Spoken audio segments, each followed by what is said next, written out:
creating support groups even. Maybe, for those of you who do struggle with ADHD, there's nothing stopping you from gathering and even asking for someone to assist you in gathering. So there's low-hanging fruit at which we can all interact and we can all intervene.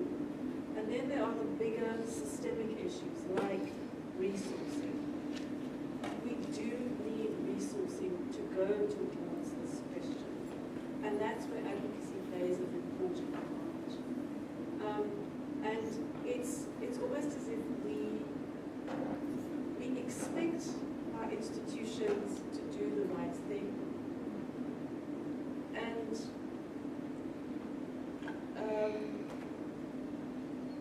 that may not be the case. As institutions are dealing with very particular kinds of pressures. So we absolutely have to keep on putting pressure on our institutions in the places where we can, on our higher education sector, and then we, amongst ourselves, there's low-hanging fruit that we can interact and kind of initiate ourselves. But I don't think there's no kind of one silver bullet to this. It's a multi-tiered, multiple actors involved, and it requires ongoing advocacy from all of us who are interested. I think about, sorry, I'll shut up now, but I just want to say one thing. I remember last year we had this, there were fewer people than this time. That is a victory. It's a small victory, but it is a victory. So, I hope that sort of answers your questions. I try to do them all in one. Thanks. Thank you so much, sir.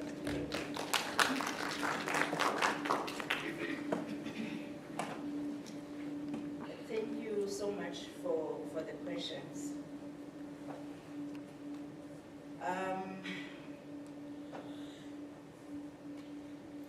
I think for me, we are living in a country that is full of politicians. And we always notice the political landscape that is evolving, whereby people talk and they don't do. For inclusion to take place, to be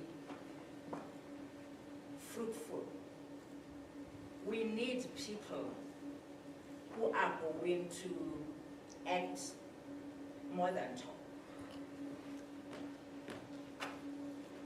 For instance, I want to mention that in 2001,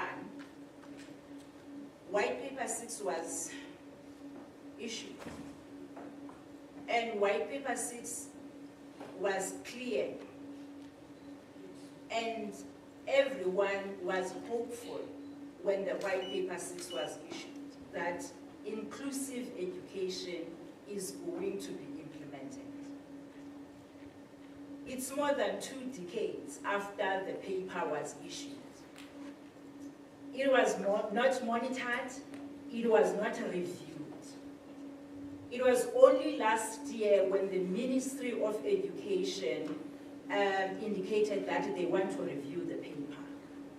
Where are we?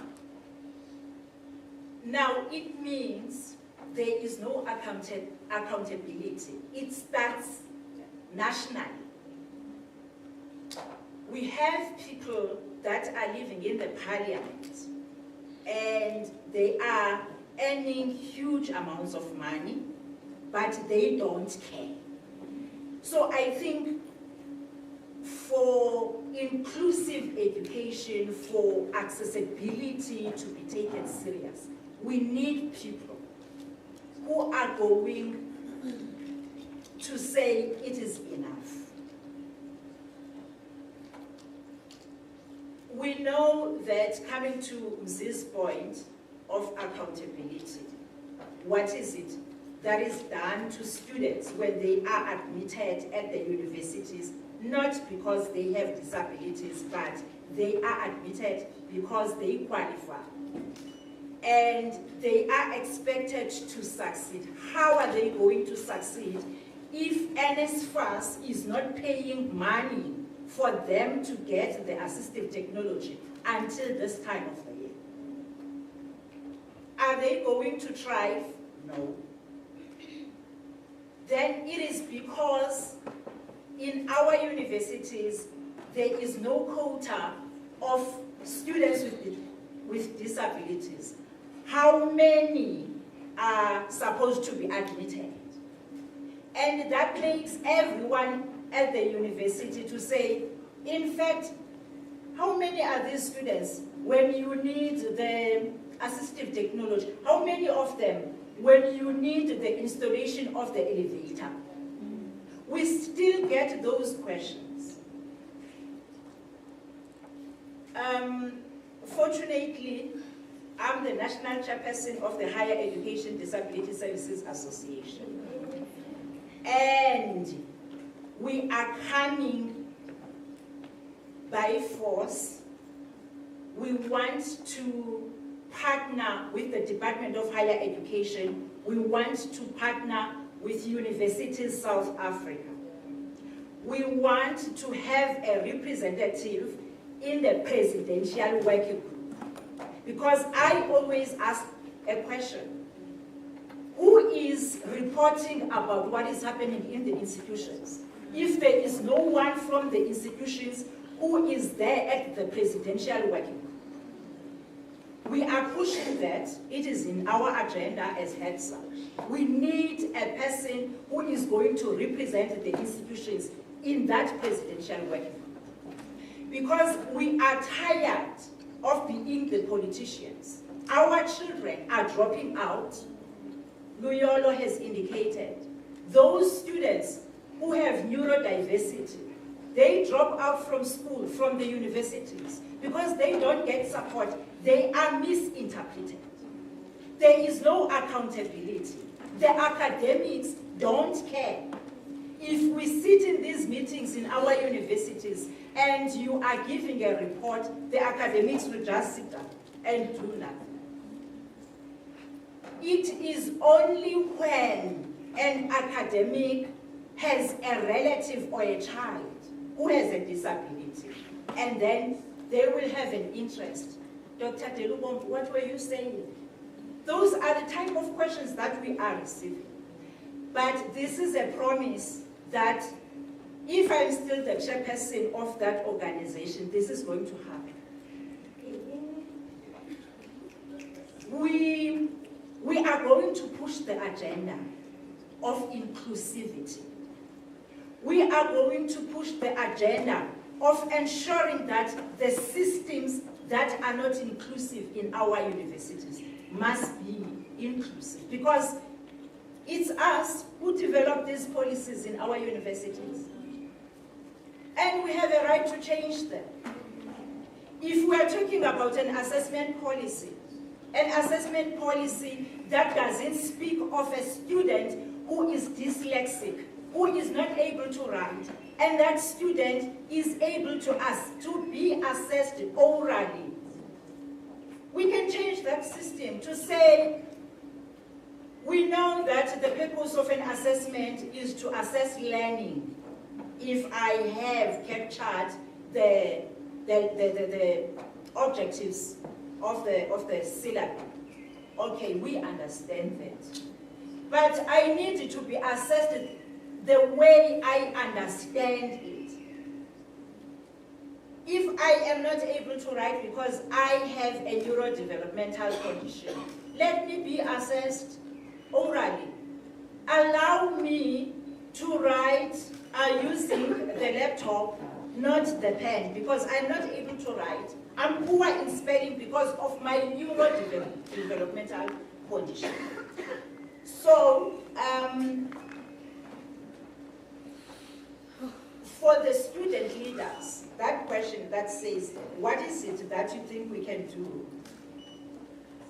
Let us normalize the issues of disability. create conversations. Let us not make this complex. Let us normalize these things because disability is with us. If we create conversations in our residences, in our social spaces, just 30 minutes, let us talk about what is it that is the neurodiversity condition. What is that? What is dyscalculia? 10 minutes, we have a conversation, and then maybe something will come to my mind that, oh, actually I have these symptoms, I didn't know. Let me seek help. Where can I get help? So, advocacy must be continuous, awareness. Let us not do events and stop it there. This is an event that we are doing. Ne? But if we continue advocating about these issues, talking about them whenever we get an opportunity, then the stigma is going to go away. Thank you.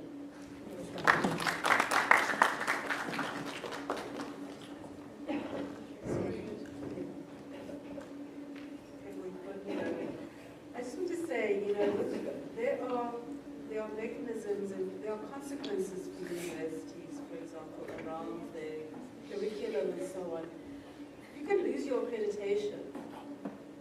So, why? I mean, there's no reason why you shouldn't lose your accreditation because you aren't actually attending to all of the students in your campus in the same way. So, I mean, there are mechanisms that are in place that really do hold universities to account for certain things. And universal access has to make itself into those mechanisms that hold universities to account and can shut universities down. In the same way that we shut universities down for other things. It seems extreme, but actually it's not. Thank you so much. We'll have your question. My name is Monia Sotazo. I'm the legal fraternity. Mine is not a question, but a comment. It's directed to Uma. I'll call you Ma. You made a beautiful presentation, and I've noticed a few concerns in your presentation, and one of them is the disability clause that we see in most vacancies. I don't think that is to discriminate people with disabilities. And when an employer is interested in a particular candidate, they need to know how best they can cater for that individual or a candidate. There are many disability conditions. I may not know which device I may have to use to assist you assume your duties in my workplace. So that box, I don't think it is there to discriminate, but for us to understand how can we best support you in the working environment, what devices you would need to help you assume your duties.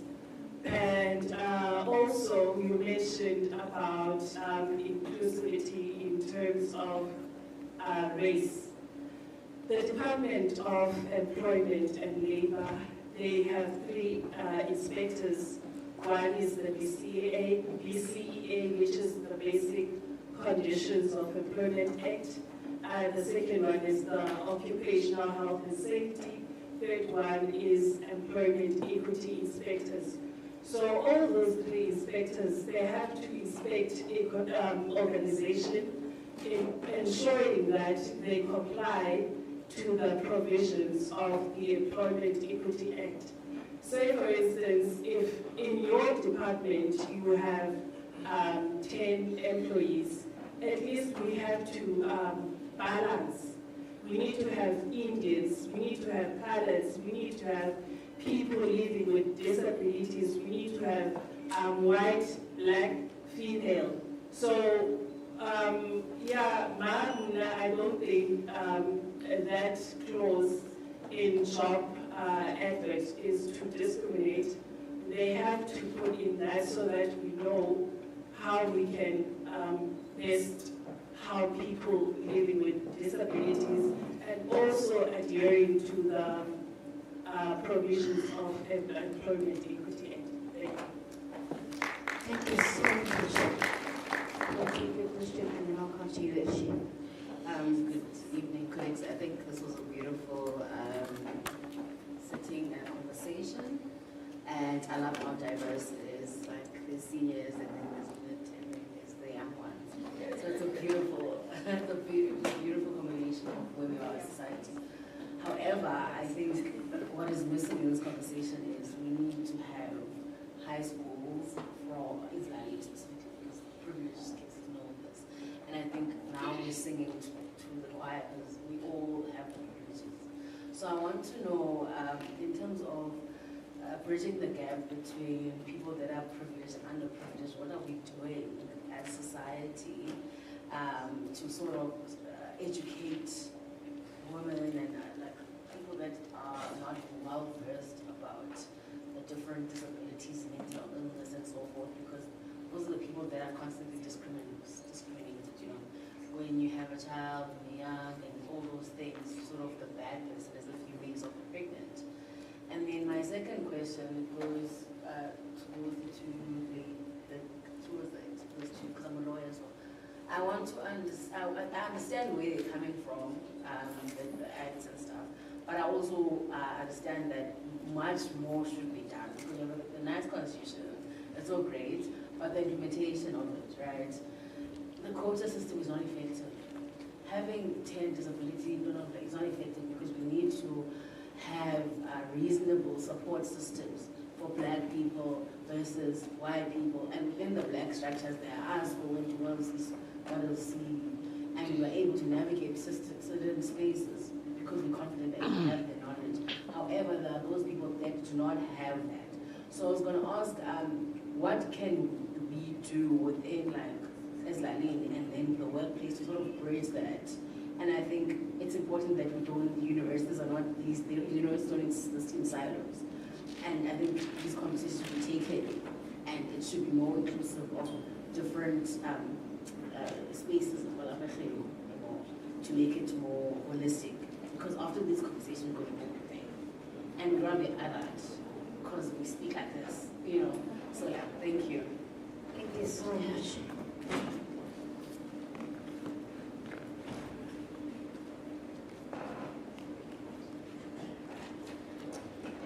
Thank you so much to our panelists and our keynote speaker.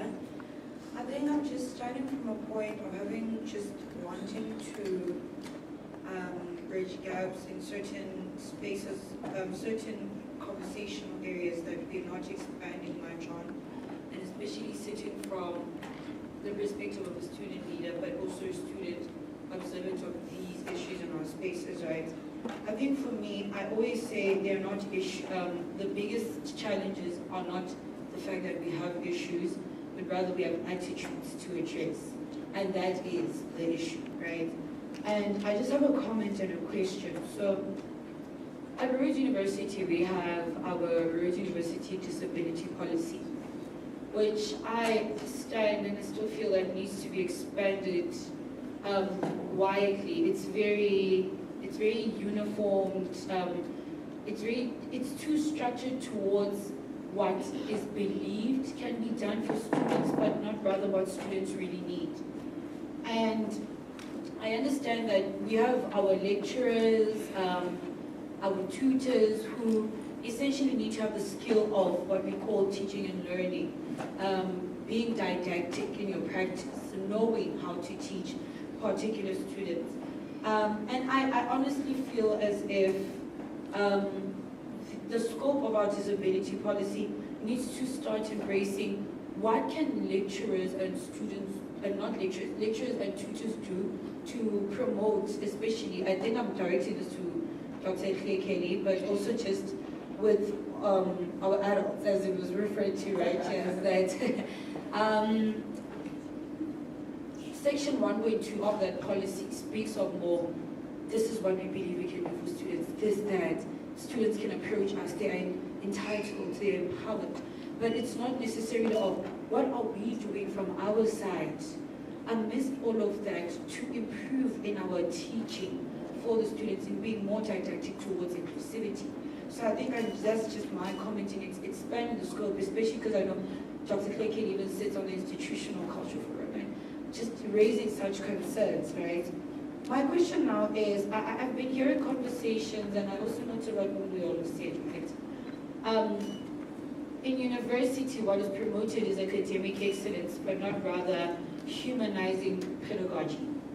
And that is the concern. And humanizing pedagogy means that we prioritize the dignity of the students that we have in our spaces, and not necessarily academic excellence.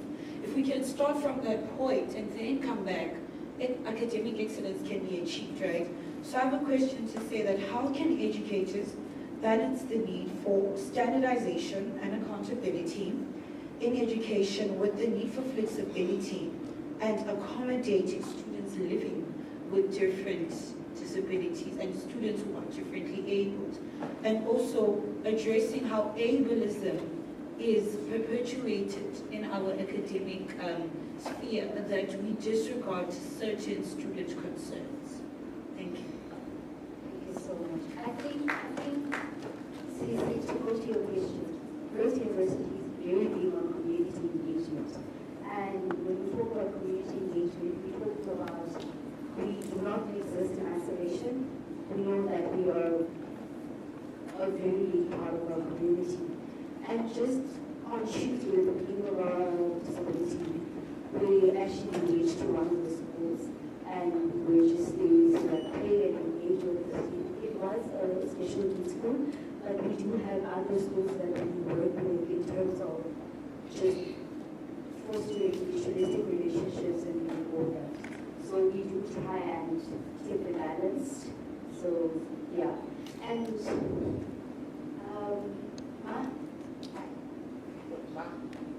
Can you give us your precinct?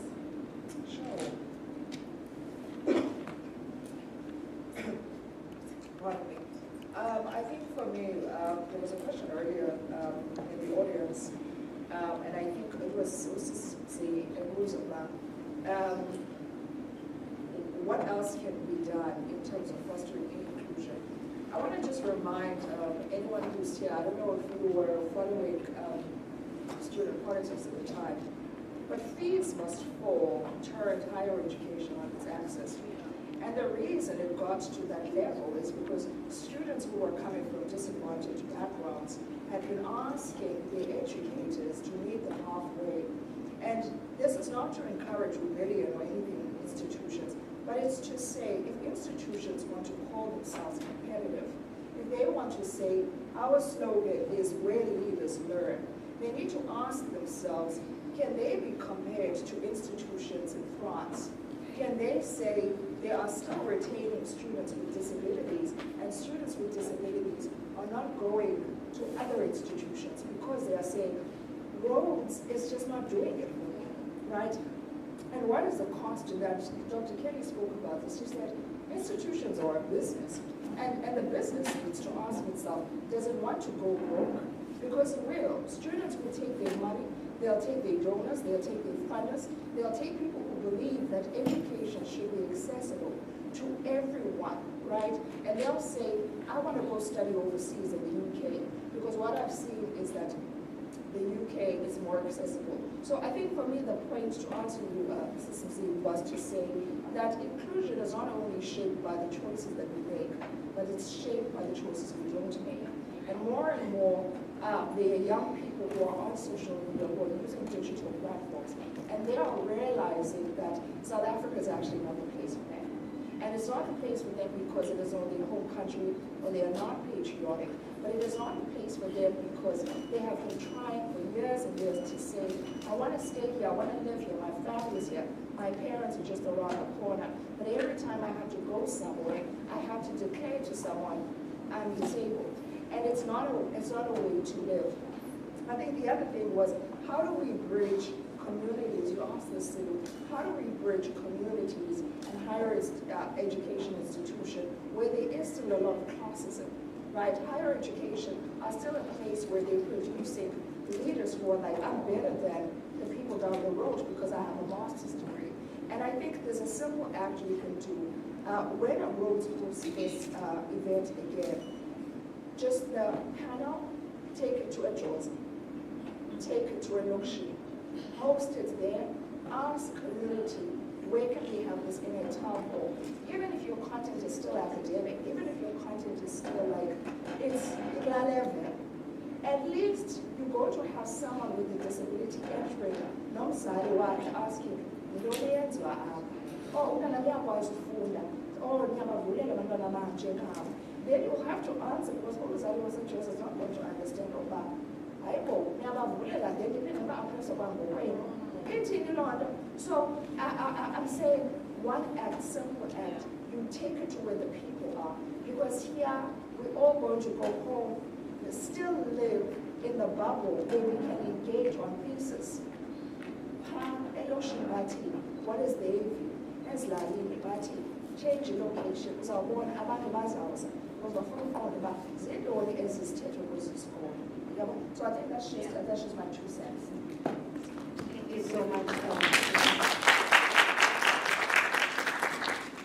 I know that I said I was going to take more out of questions and comments, but because we started late, I do have to apologize because the program was supposed to end a bit earlier now. And keep our 2 cents and write it down somewhere. And I do promise that we will share a platform where we can all engage still on the issues of disability and we can engage with all the Rhodes, still very clear the world. We are all here, we are all still very rich, I'm saying. So, Lulu, do you have a comment before we close? I just wanted to actually add on to what the panel has been saying with regards to that, and also just to answer Moses said too. I hope I will answer your question. But another thing that I've been getting, or rather what I've been noticing, is that we speak of policies and how much they must change, but then nothing is actually being done about those policies. There is inclusivity policies, but then they're just on paper. Nothing is actually being done on that. And so that's why there's a lot of like dropouts. There's a lot of students that do have these neurocognitive differences, but still feel like they're being excluded. Higher institutions, high schools as well. These conversations are supposed to be happening. I'm actually glad that there's platforms like communities like Enable, to host such and actually open up a platform to speak about these things, because I know for a fact that maybe there's some people that didn't even know what neurodivergence was until today, you get. Maybe there's people that didn't even know what a neurocognitive difference is. And also, I can only do so much, do you understand? What I'm doing basically on my end is to just like put it out there that it's super is that do not be apologetic of who you are. Do not owe anyone any explanation. If you don't want to do it, it will be someone else who will be for you. Thank you. Firstly, I will give it back to you, my love. And thank you so much for giving me this opportunity to facilitate the panel discussion.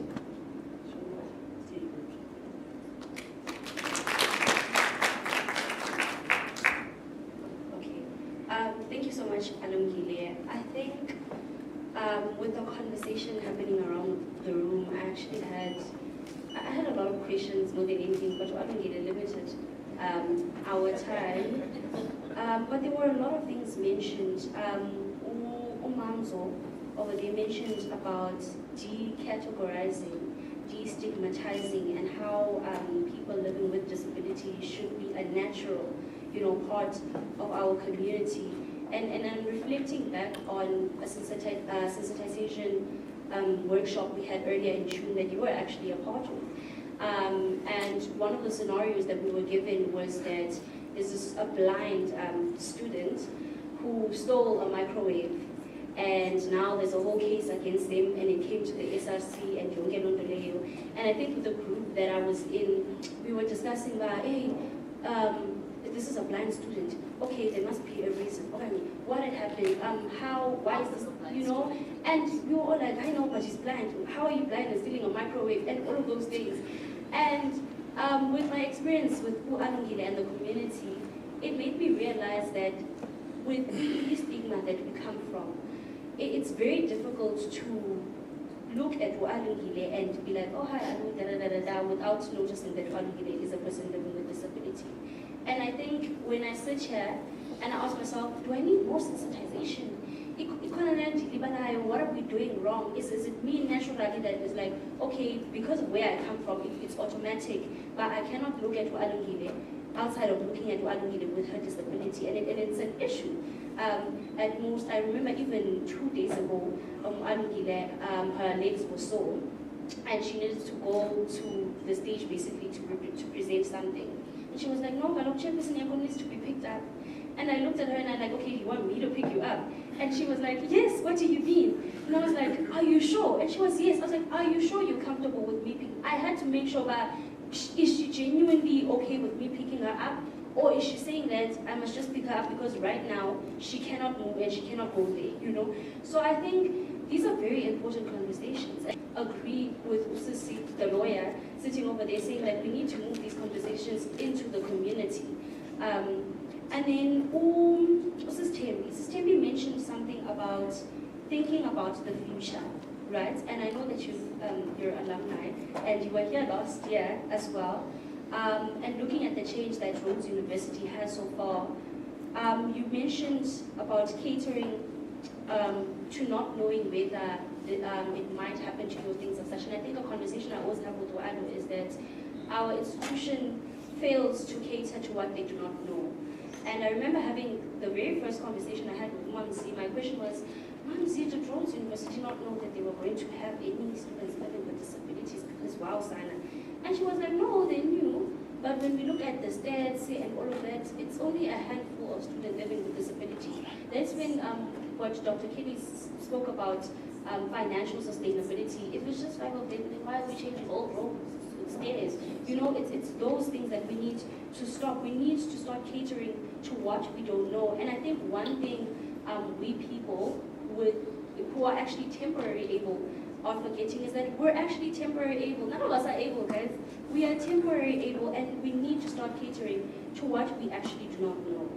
And I think that maybe, I know we're done with questions. I just have a question for you, specifically speaking about what I said earlier about me first recognizing your disability outside of recognizing the first and then the disability.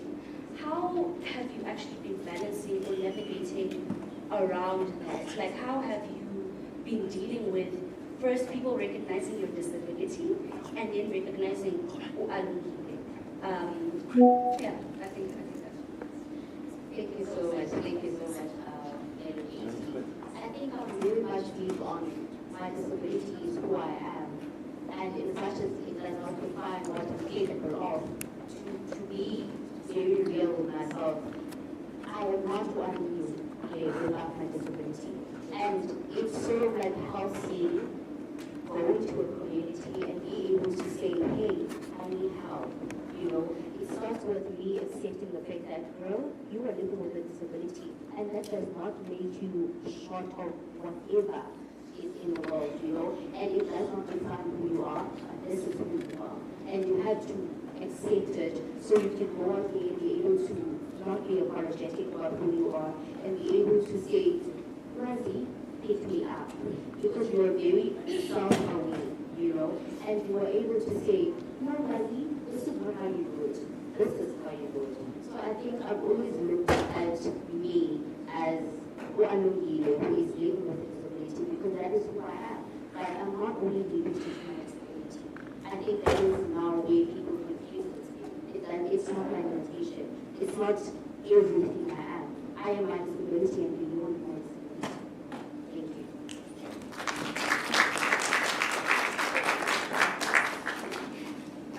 Thank you so much, Salungile.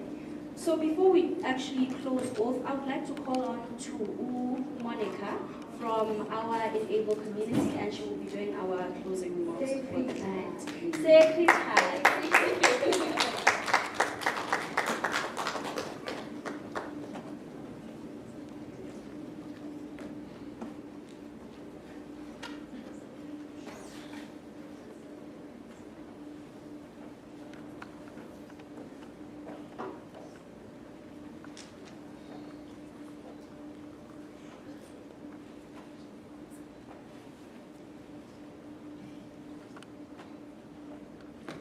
Greetings to our keynote speaker, the panel, the SRC, and the student body at large. Disability Week has been acknowledged and celebrated by the university for a few years now, and every year there's always something more to learn. Our week began with a visit to the Uyasa Special School. The day was filled with so much excitement as the reading and games took place. We would like to thank everyone in the Enable community for making that day possible. We would like to thank Mrs. Lan for enlightening us with her story circle on Wednesday. With the amazing paradox of a slow run, we got to slow down and think out of the box. We got to share ideas, interpretations, and perceptions. Thank you, Mama, for teaching us that we can work together to think of innovative ways moving forward. Thank you to the Division of Student Services and Development, Equity and Institutional Culture, and the Student Representative Council for allowing us the platform to exercise our advocacy. We would also like to thank Ubuntu Koza for all his consistent efforts. Dr. Delubom or Mama Delubom came and visited the university to lead a workshop in July, and I want to mention something that she brought up, which was, are we truly being inclusive or are we simply accommodating? Hearing that brought so much perspective, and I therefore look forward to today's discussion in hopes to learn how we can counter being simply accommodating to being truly inclusive. Thank you, Doctor, for your presentation. It is so true that we need to be inclusive and allow our minds to be liberated. That way we won't characterize any human. That we need to speak about disability freely so that others are not limited by our societal or our perceptions. I'd like to thank Professor Michelle Carroll, Dr. Claire Kelly, Mr. Luvuyo Tangezele, and Ms. Tembi Ngai for your insightful contributions. On behalf of Enable Community, DSSD, and ENIC, we would like to extend our gratitude to everyone that participated and made this week successful and pleasant. From joining our Games Day to donating your 20 rands for Casual Day, this was definitely a week where leaders learned. I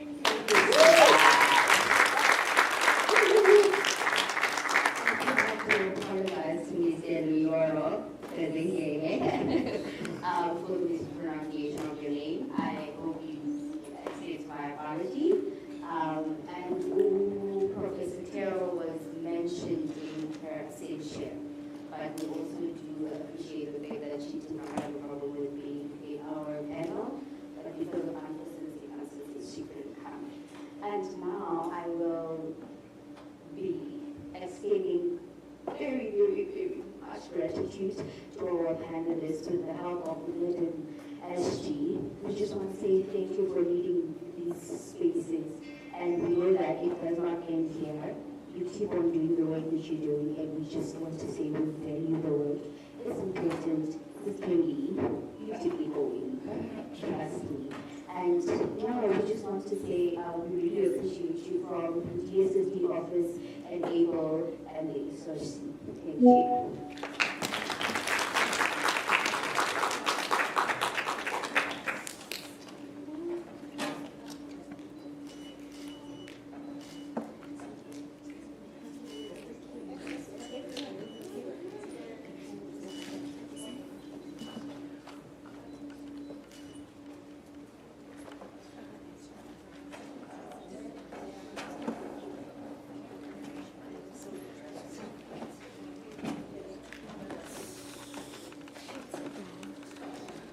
Thank you so much, Alungile, and again, thank you to our panelists. Thank you to each and everyone who took their time off and was able to make it to our discussion tonight. Refreshments will be served outside, and happy casual day, everyone. Thank you. We can take pictures. We can also engage with our panelists informally. Yes, really. Thank you so much.